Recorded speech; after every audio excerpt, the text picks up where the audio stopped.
I know you're probably wondering why we're here, because I know you see it says My Sister Place. And a lot of you probably not even familiar with My Sister Place. Why would you be? Because you live in other towns and cities. But the mere fact, there's probably a lot of My Sister Places in different places all over urban America. And you gotta forgive me if my demeanor changed a little bit, because what I'm getting ready to talk about is personal too. My Sister Place is a transitional housing for women. Once upon a time here in the city of Hartford, probably like anywhere else, there was nothing for women. There was something for men, shelters and things, but women that's having kids, women that's living in the street, women that's caught up in prostitution, women who have been raped, they had no place to go. And My Sister Place is a place that became available for women in the city of Hartford in the surrounding area who were raped, who were homeless, who were having children and nowhere to go. People rejected them. But to be physically violated, to be raped, to have some man upon you without your permission, I know it's degrading. And the only reason I know that is degrading, and I said in the beginning it's personal for two reasons, being here. One is that I was the second male that was on the board of directors here. So I know what goes on inside this building. Women that is hurting and crying out, women who have been alienated, women who have been rejected, nobody wants, nowhere to go. And the other reason, at 5 years old, I was raped by my uncle.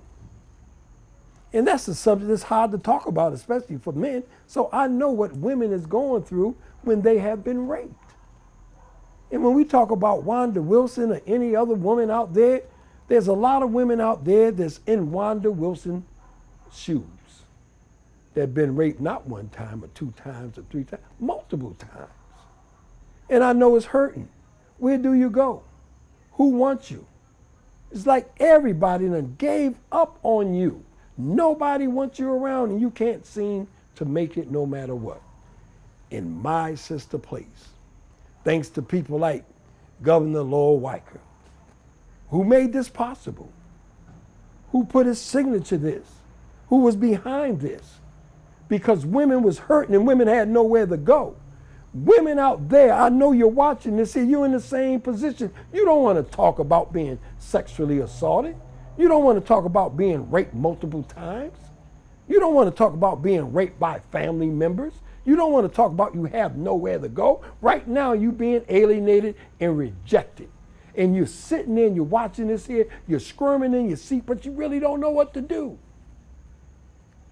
Wanda going to tell you, give you some information as to what you can do, because you're in the same situation as her. She was crying out for help when nobody was there for her. So nobody there for you either. But you know something? In conclusion of this, I want to say something personally to you. If I had a $1,000 bill and I cut it in half, would you take it? Yes, you probably would. If I crumbled up a $1,000 bill in my hands and say, do you want it? You would probably say yes. And if I take that same $1,000 bill and stomp on it into the ground and then ask you, do you want it? You would say yes. You know why you would say yes? Because you know that $1,000 still has value. I mean, no matter what happened to you in life, no matter where you've been, no matter what took place in your life, no matter how many times people rejected you, alienate you, you have value. And if you don't realize you have value, you will always be in the situation that you are. God sees you as somebody that has value.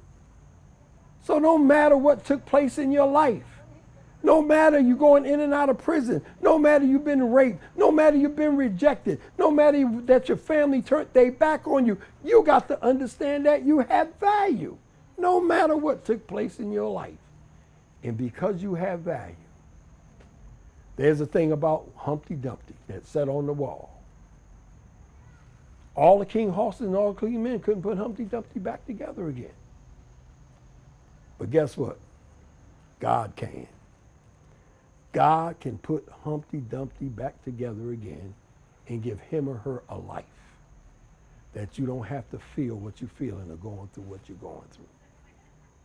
My sister place. You probably have one in your town. Take advantage of it. Use these people because they're there to help you. And without further ado, I want to introduce you to the person that's behind all this. A person that stepped up to the plate. A person that didn't care what people think about him. A person or her, a person that put it down on paper so everybody can read it. Again, the book is called Livid. You got to get it. You got to go out and say, I got to get this here book, because even after meeting Wanda, you really were going to want to read this here book because there's so much more that she has to offer. So without further ado, this is Wanda Wilson.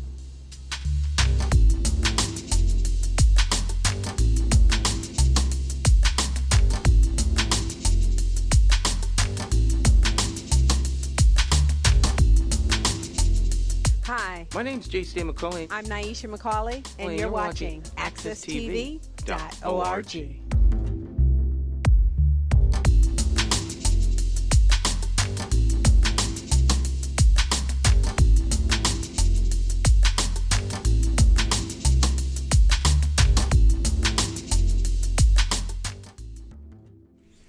At the age of 19, most women and men here in America has graduated from high school, or at least attempting to graduate. However, at the age of 19, you graduated into the criminal justice system, becoming a part of this here prison complex. How did that take place at the age of 19? I must say it was something that happened. My dad was like one of the biggest influence of me with the criminal justice system, in the criminal justice system, because he had a past. And I can remember as a child, I'm reading an article of him, and I was like 7, 8 years old. And as I was reading the article, I was like, wow, I thought it was cool. Just like, I want to be like my dad. And, that had some sort of influence as far as me in the criminal justice system, being that he was my dad and we shared the same household. Well, let's talk about your dad. What's the extent of his criminal activity in terms of it having such an influence on you? Most boys want to grow up to be like their father. However, you are a girl and you wanted to grow up to be like your father.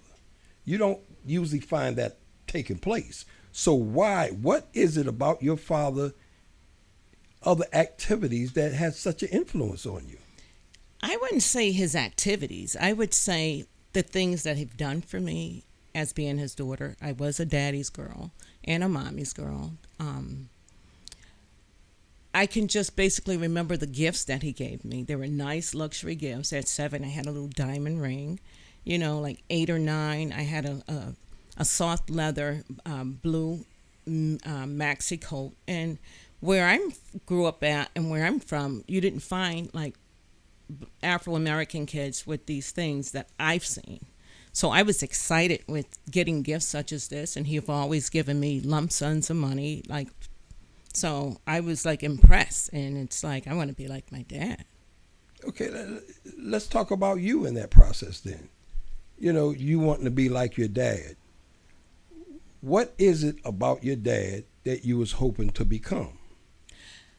I didn't think of becoming anything other than someone great at whatever it was that he did. Like, as a child, I didn't know what he did because I used to ask what he did. I knew he was a truck driver. I knew he moved like modular homes. I knew he mentioned that he was a gambler because as a kid, I was inquisitive. I've always asked questions because we've always, especially myself, received large sums of money from him.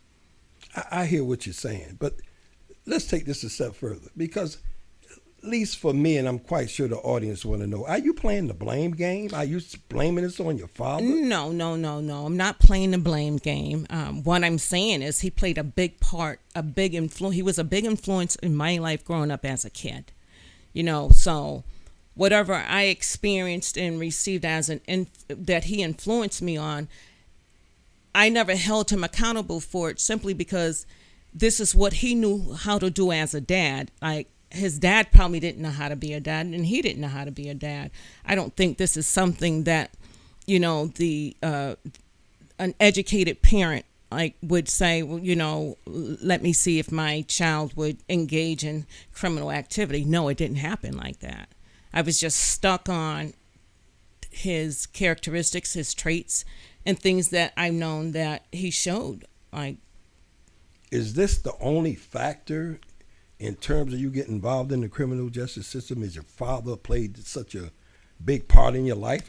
What other factors, if there's any? Well, he was my hero. He couldn't protect me, first of all. I was raped at the age of 14. And I was in a lot of pain. Like, a lot of things that I did, I had to cover it up with pain, so I couldn't feel it. So I did any and everything I can possibly do not to feel the pain. So at 19, when you talk about looking at your past, your criminal record, when you're talking about things like larceny and you're talking about forgery and embezzlement and things of that dear nature, are you saying that those are some of the things that took away your pain, that embezzling people money, whatever, to that extent, larceny, forgery, did that take away the pain? It did. And basically it was challenging. It was exciting. That was all I knew how to do, that I felt as if I was great at. That's all that I knew how to do, that I thought I was great at that time, at that moment. I was able to buy and obtain the things that he's given me when I was a young kid. And that's what I look forward to. What role did your mother play in this? You have siblings, don't you? I do. How many? My parents had 4 children, me being the baby. And my mom remarried, and she had a baby with my stepdad. And he's 15 years younger than I. And he was always someone that we had to look after. Did anyone else of your siblings get involved in the criminal justice system like you? If your father had such an influence on you, did that influence also touch your sisters and brothers? Yes and no. One of my other siblings, he was incarcerated a lot. He was violent. And he enjoyed what he did, as well as myself. My other siblings, they were like my brother. He was my hero, my protector. Both of my brothers were my protector. And so I have 3 brothers and 1 sister. My sister, she was a sister to whereas any and everything she did, she tried to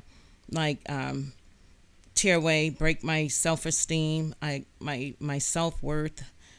This goes from childhood to adulthood. When it comes to sibling rivalry. So it was like I basically didn't have a sister. Okay, I hear what you're saying. But when you look at your past criminal record, we talking about it's like who's who in America, when we talk about your past criminal record, because we are talking about things like forgery and fraud and embezzlement and racketeering and things of that dear nature. Now, those things led you into the prison system. If those things, forgery took away the pain, then what happened when you go into prison? Isn't that pain being created? Yes, most definitely. The criminal justice system, the judicial system failed me. While I was there, being that Connecticut only have 1 women's facility, 1 women's prison, they didn't offer anything. The only thing they offered was outside rec, NA, AA, and school. During that time. So it was like, what do you do? What do you get? You have visits, you get phone calls, but that wasn't enough. I'm creative, so that wasn't enough. So someone that's creative, you got to keep their mind indulged in other things. And the prison system didn't have that for the women at that time versus what they have available for the men. Okay, you seem to be very intelligent, Wanda. Is it all right if I call you Wanda versus Mrs. Wilson? Yeah. Okay.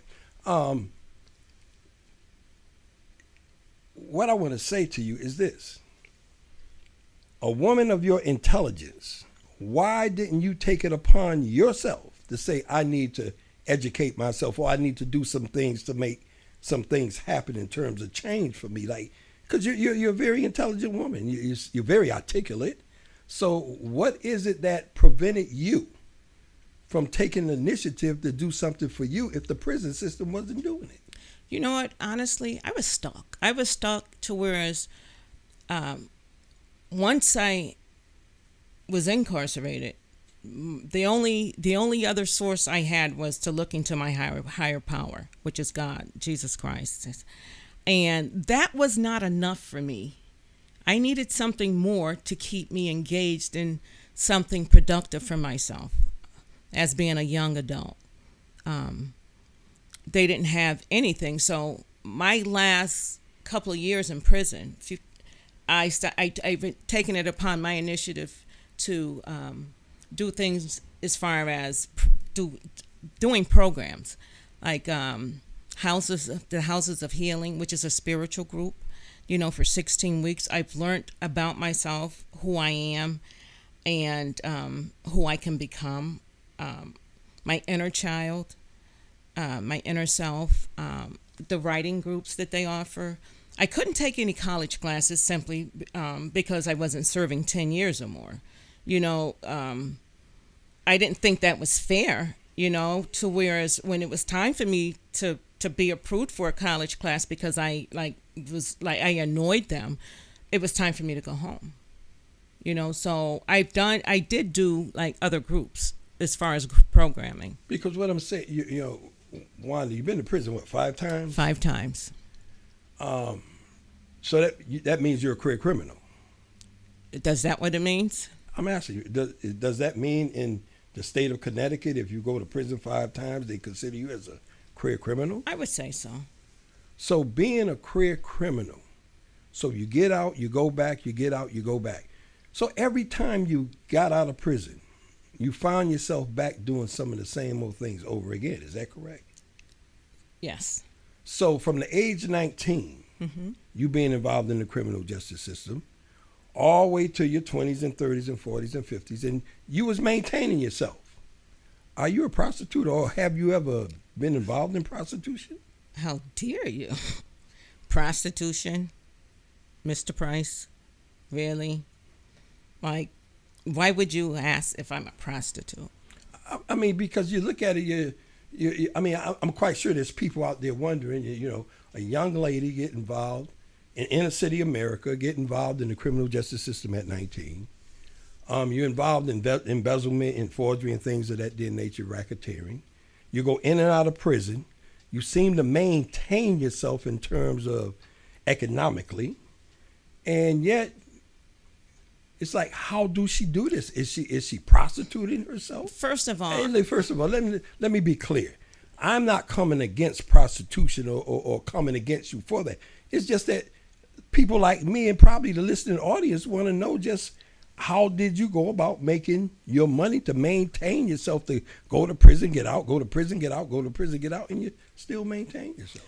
First of all, I've lost a lot of things. And no, I have never had to resort back. I never had to resort to prostitution, period. That was not a choice of mine. I do have friends who are prostitutes, and that's just what they do and who they are. And they are yet my friends, but I didn't have to resort to prostitution. Let's back up a minute too. Go back, because earlier you said something about you being raped. Yeah. I'm quite sure there's a lot of young ladies out there listening or watching this program. Probably encountered some of the same things that you have.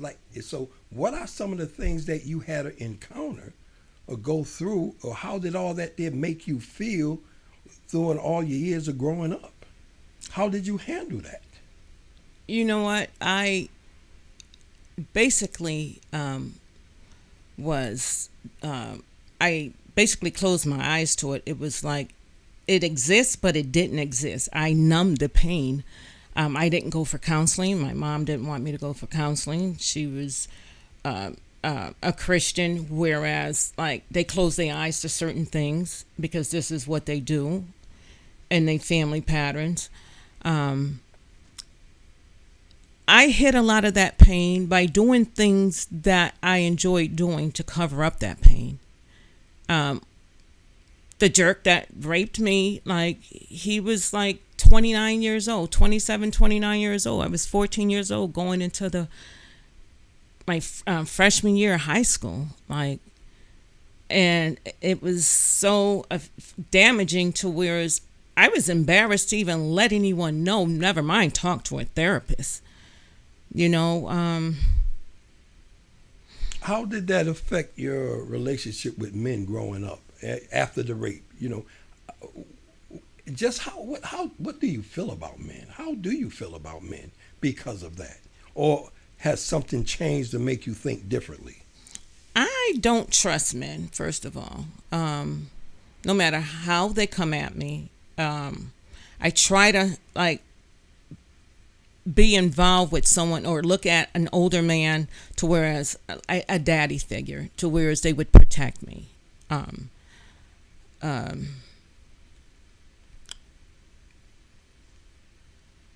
don't know. Men do the same thing. They do the same thing that this creature did. Like I had to hide a lot of my emotions, like the fact that I've been raped at 14 years old. Were you ever married? Were you ever married? Yes, I was married, and I'm now divorced. How many times you been married? Twice. Twice.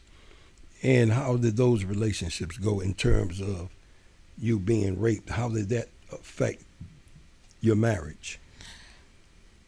I would say it played a big part. It was a big influence because once again, I didn't trust men. Like my first marriage, I was like 18 years old.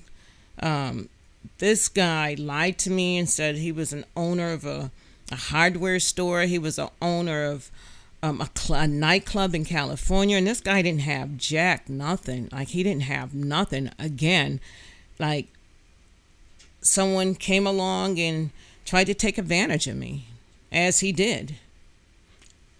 How many children do you have? I have 6 children.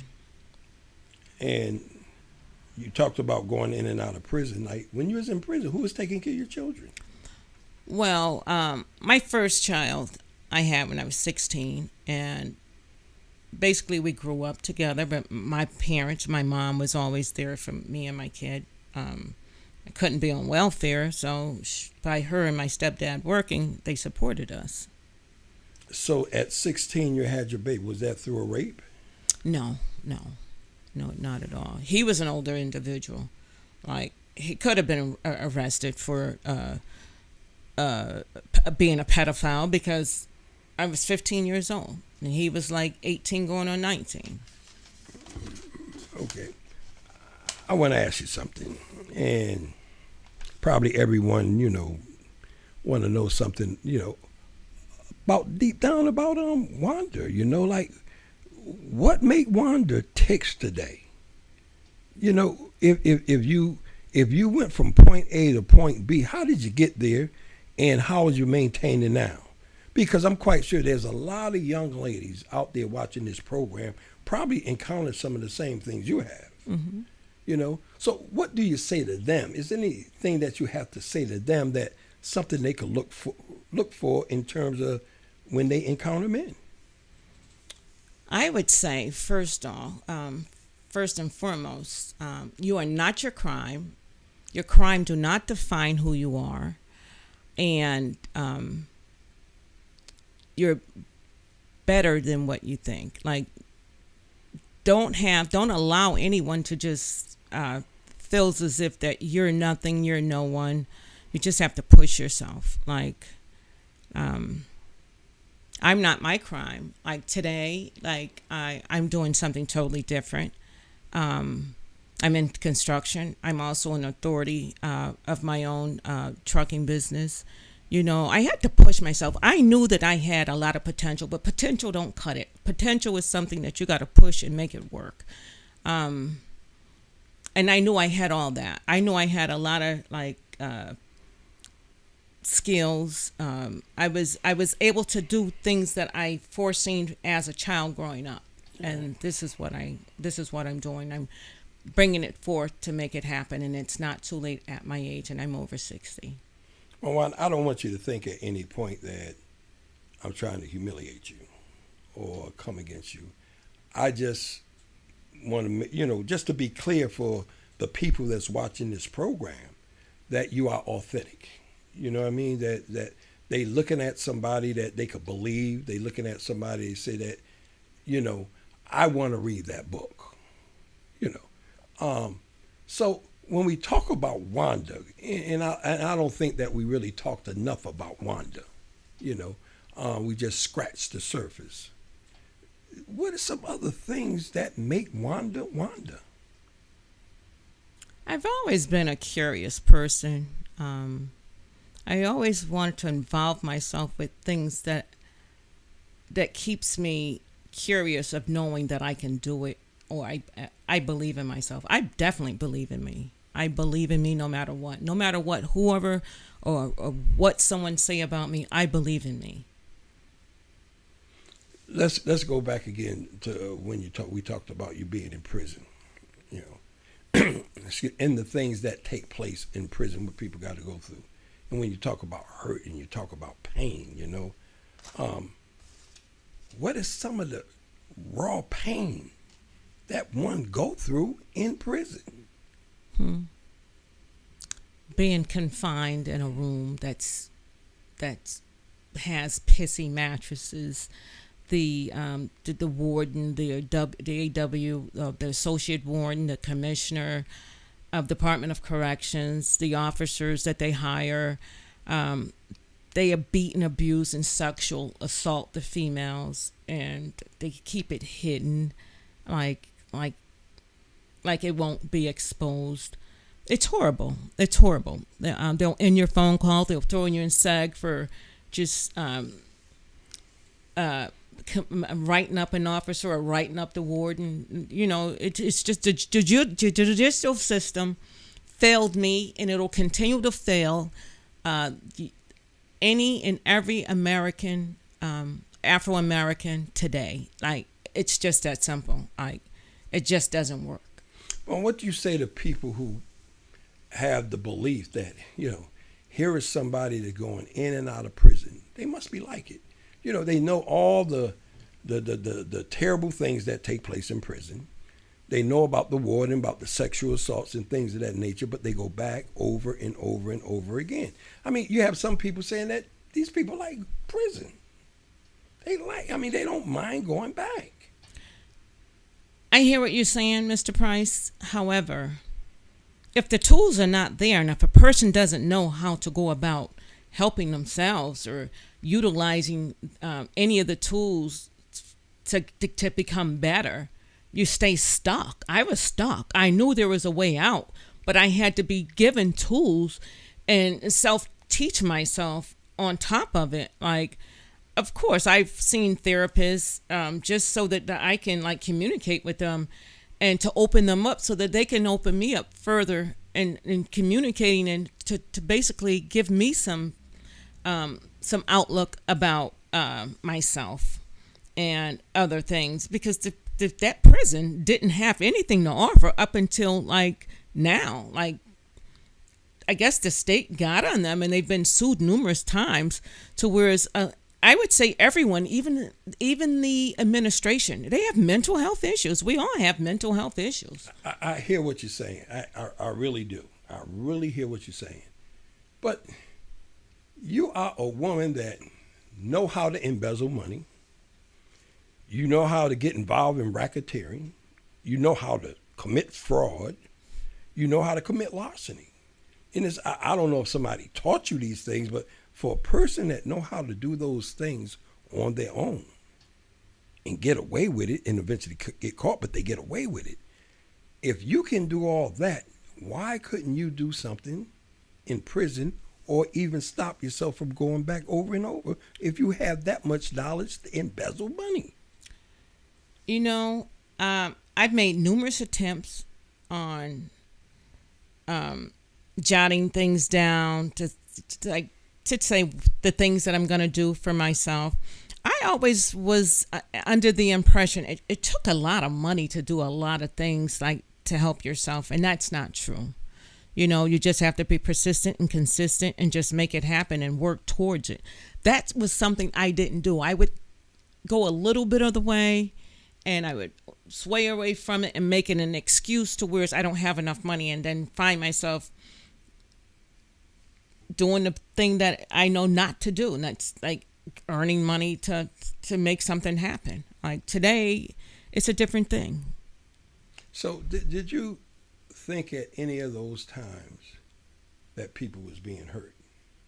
That you was embezzling money from people probably that could have been elderly. We don't know. I mean, the system know, and you know yourself. But to embezzle money, to commit larceny, and these crimes that you committed, have you ever thought how you affecting other people's lives, how they being hurt? Absolutely. I've hurt a lot of people. I've hurt the victims. I've hurt my family. I've hurt friends. I've hurt myself.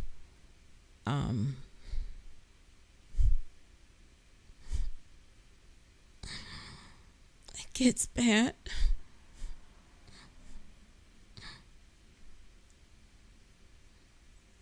Do you need a few minutes? I'm okay. I want to let you know, I'm going to call you Miss Wilson on this one, that I really kind of feel you. And I know where you're coming from, especially a lot of young girls in inner city America, how things happen. And I want you to know that I believe you. If I ask some questions, it's not because I don't believe you. It's not because I don't respect you. It's only because of the mere fact, again, people need to know that you're authentic, that you're real. Because you're talking about a book that people want to be buying. This is just a peek into Wanda. And that's what we want to do, give people a peek inside of you, so they know you're authentic and they could go out and buy a book that they could believe in. So again, when we look back at your life and we look at all the things that you encountered, all the pain, the devastation, the rape and all those things, how do you now take all those things and put it together and look at it, weigh it and measure it and evaluate it and say, these are some of the things that is pertinent that I need to do in my life is number one. Number two, how do I get from point A to point B? How do I get from point A to point B? You got to keep yourself proactive. You got to be positive. You got to make certain that you acknowledge the things that you've done and accept it and just move on. Leave it in the past, and move forward and just believe in yourself. You got to just, first of all, believe in yourself. I'm a visionary. I have so many different visions of other things. And this book, I always wanted to write, like 30 years ago. And every time I started writing this book, I kept getting a different vision. And it became more and more like for me. So I'm a part of everything and every story in this book. And that's why I named it I Live It, because I live everything that I wrote. That's amazing. It's profound. And as we sitting here talking, I can understand as a person growing up in inner city America how easy it is to get involved in a lot of different things. When you got involved in the prison system at the age, criminal justice system and then the prison system at the age of 19, back then, how did you feel when you committed that first crime?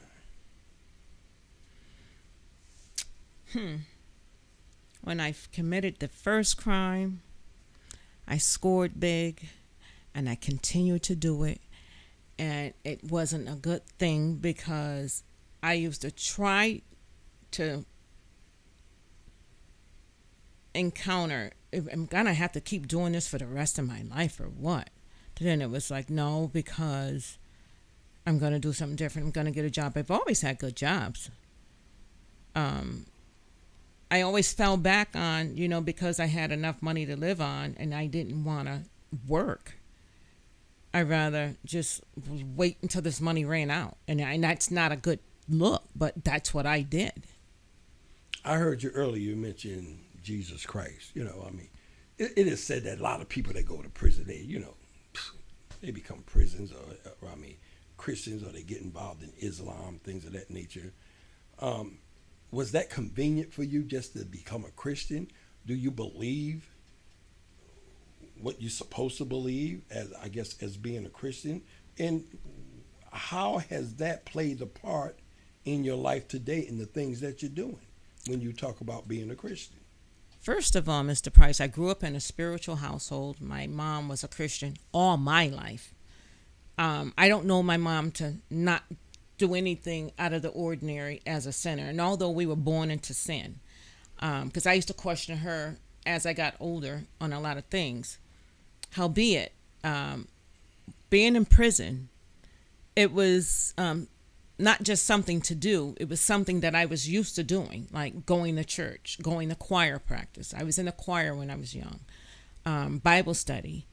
And it gave me something positive to look forward to because I believed in my higher power. And I believe in my higher power. And I know he was my only fixer. Until today, he's my only fixer.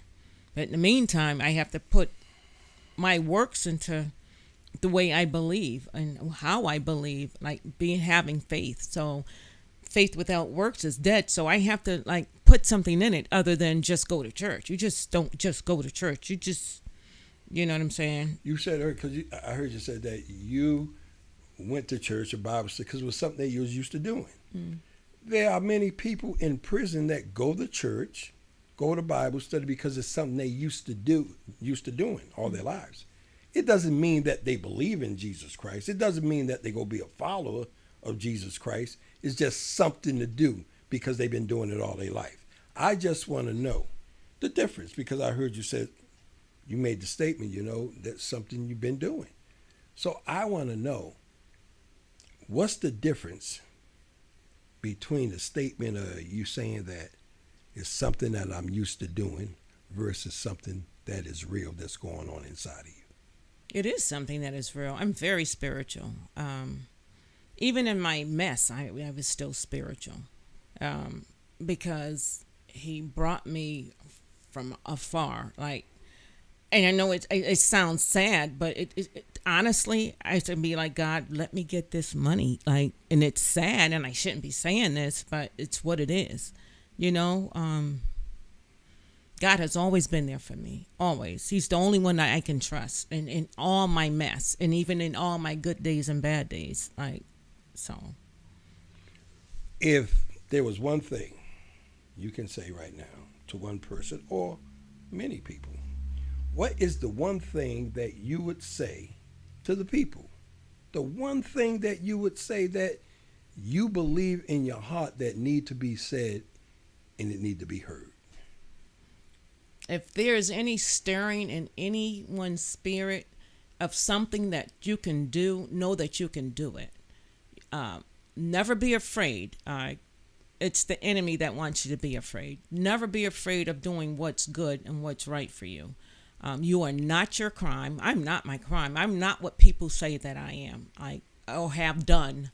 Like, I'm witty. I'm funny. I'm cagey. You know, I have intellect, and I love who I am today. I really love who I am, in spite of my past. I thank you, for sharing that, because I think it needs to be said. You know, this book, how well do you think it's going to do? Well, you know what? Prior to writing this book and having a vision, and this vision that I have pertaining to this book, it was like I kept putting it off to where I believe that my book is just going to rock the world, simply because I'm different and I'm a child of God, and I have dominion. I have favor. I have all that. I have all that God said that I can have. And one thing for sure, I wanted this book to go far and touch many lives and to help people. Like, I needed help. I was sick, mentally sick. I hope after everything you saw that you really enjoyed, these few minutes that we spent together. The couple of places that we've been. I really hope that you enjoyed it. And I'm really grateful that you would take out the time to even watch this. And I would be even more grateful if you take advantage of some services where you live at, so you don't have to go through what Wanda Wilson's been through. So I want to just personally thank you, and I hope that there's better days ahead for you. Thank you.